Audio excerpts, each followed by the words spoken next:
Modern Warfare 2's DMZ just got its first major update, changing a lot of things across the board, as well as stealthily changing things not mentioned in the patch notes. So in this video, we're going to be breaking everything down so you know exactly what's changed, keeping you all in the know. But if, like me, you love DMZ and you want to keep up to date with everything going on with it, and you're new to the channel, then consider subscribing. Season 1 Reloaded brought a lot of changes to DMZ, with the most important one being that you can now earn random perks that you will earn for going on an exfil streak. So breaking down exactly how this works is you earn the ability to earn a perk by exfilling once normally, and then on your next game, you have to complete any contract within DMZ and then exfil successfully to get your first randomized perk. Now, as it stands in the game, it seems that you can earn up to 10 randomized perks that will be applied to your loadout when you spawn into DMZ. And as long as you keep your exfil streak going, you will keep earning perks until you have the max of 10. Here's a screenshot from the DMZ Reddit of someone that has all 10 randomized perks, and as you can see, they have Bomb Squad,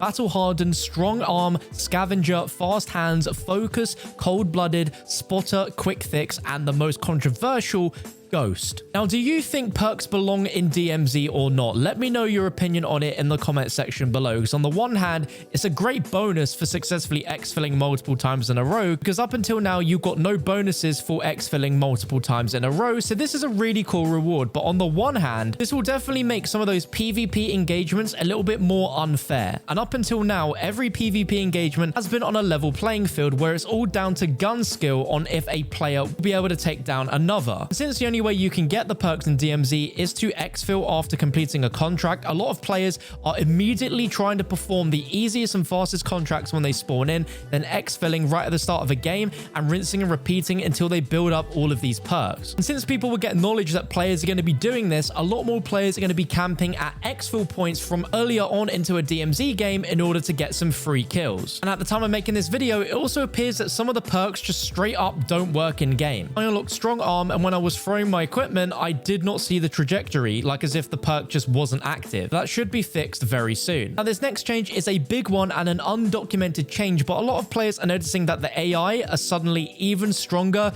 than what they previously were. Now, I don't know if this is a placebo effect that happens after every update, or if they genuinely have gotten more stronger, so I'd love to know what your experience is in the comment section below. But I just feel we've got to a point where the DMZ AI is so good that the AI does not need to be any better than it already is. Another massive change is that when you choose to deploy in the main menu, you're now given the choice of what map you want to deploy to, with Al Mazrah as the current only option. This is a massive hint that the upcoming Building 21 area is going to be on a separate map to Al Mazrah, and in order to go there, you need to pick it from the deploy screen. And we'll talk a lot more about this mysterious Building 21 area a little bit later into the video, but I also think that this new deploy screen also shows the potential of the leaked Resurgence map being true. If you aren't kept in the loop, about a week or so ago, a image leaked of a new Warzone 2 and DMZ map, which is going to be a smaller Resurgence style map for Warzone 2, but will be supported in DMZ. So not only are we guaranteed to be getting this brand new Building 21 area in DMZ as a separate map, but we might also be getting a further new map in Season 2 that we can choose to deploy to. So as it looks right now, DMZ is getting a lot of dev support, which I'm really happy about. And another mysterious change is if we look on the TAC map when you're in game, there is a new legend icon on the right, which is labeled as a fortress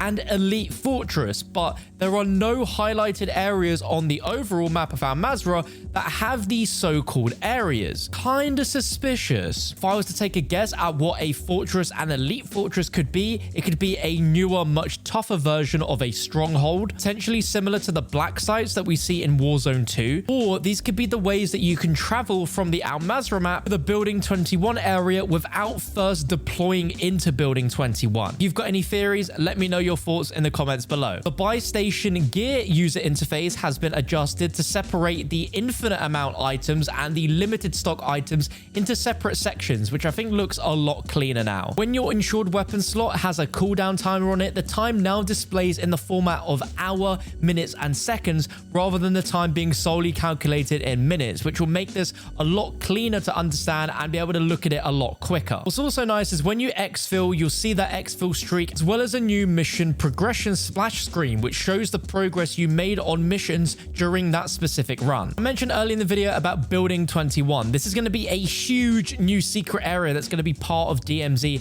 in a separate map to Al Mazrah, and in order to gain access to it, we know 100% one of the methods is you're going to need a key in order to access this building, and you can get these keys right now from supply drops that can drop randomly in DMZ from the SAM sites. At the time of this video going out, the option to deploy into building 21 is not available until IW make it live, which will be at a random point in time, but you can farm and stock up on the keys now in your inventory so that when it goes live, you can go and visit building 21 straight away. And within this building 21, there's going to be a ton of areas that will be locked behind red and blue access key cards, and you can also find those right now in Al Mazrah. And man, those key cards are bringing me back to the days of Warzone Easter eggs. Some other weird small changes is that stronghold key cards no longer persist between exfils. So if you exfilled out with one, you won't keep it anymore. You've got to use it during that run, otherwise you'll lose it. If you have a 3-plate armor carrier and you spawn in with it, you will now correctly spawn in into the DMZ carrying 3 armor plates. Another massive thing they've done is now that you can save your insured weapon builds via the armory. So say if you have a specific RPK build or a Signal 50 build, but you want to keep switching out your insured weapon, you can now save the attachments and the look of that gun. You can apply it straight away in your insured weapon slot and get into the DMZ using that gun without having to build it all over again. And that's a change that I'm really happy about. Now, here's some changes you might not notice straight away,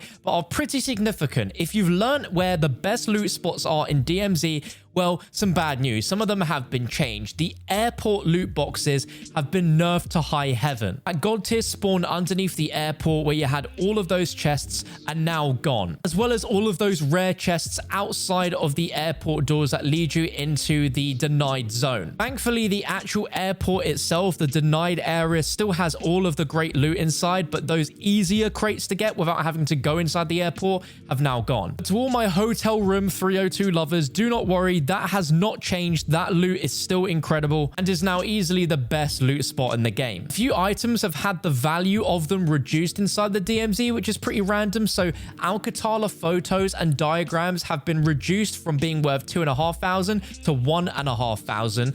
And watches have been reduced in value from $800 to $600. They've also changed the amount of cash rewards you get from completing certain contracts. They've also changed a bunch of spawn rates for a lot of items, such as self-revives, gas masks and field upgrades, plate carriers, backpacks and field upgrades. They've also decreased the amount of electronic components you can find in computer towers, the amount of toothpaste and medical cabinets, and the number of items found in black markets. And another huge change is that if you die out in a game of DMZ, you're now able to request help from enemy players, resulting in you joining an enemy squad as a new member. Say you got taken out by an enemy team whilst you were trying to join them as a new member. Once they've killed you and they know that you're friendly, they can now recruit you to join their team and you will come back into the game. That is a massive change into how joining enemy squads is going to work and should make that feature a lot more popular. If you get any success with it, I'd love to know in the comments below. Another massive change is to the way that advanced UAVs display on the radar, because up till now it was pretty confusing to understand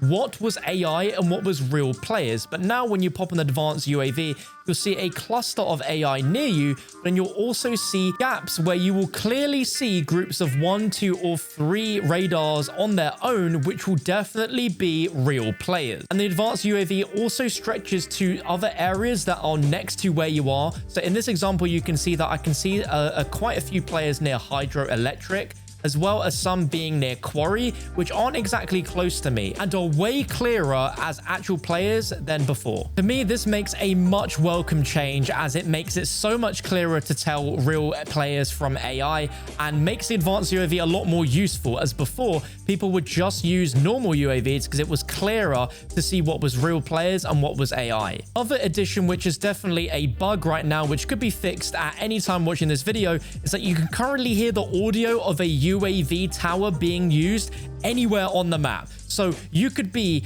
in a completely different side of the map to someone that's using it, but you will hear this electronic sound, what seems to play like every minute, every 2 minutes in game, and it gets really, really annoying. That should be fixed very, very soon. But if you hear a weird sound, then that's what it is. And finally, for anyone that's been stuck on some very specific missions, such as the Black Mouse weapons research, which is to extract with an enemy operator's weapon, that mission has not worked since DMZ launched, and now it finally works. You need to make sure that you're picking up an enemy's insured weapon, so it's going to have a ton of custom attachments to guarantee it's an enemy operator's weapon, but that should now count. And the final mission for tier 4 of White Lotus Caved In can now also finally be completed. Overall, DMZ feels a lot smoother, a lot of great changes, but the AI is still brutally aggressive.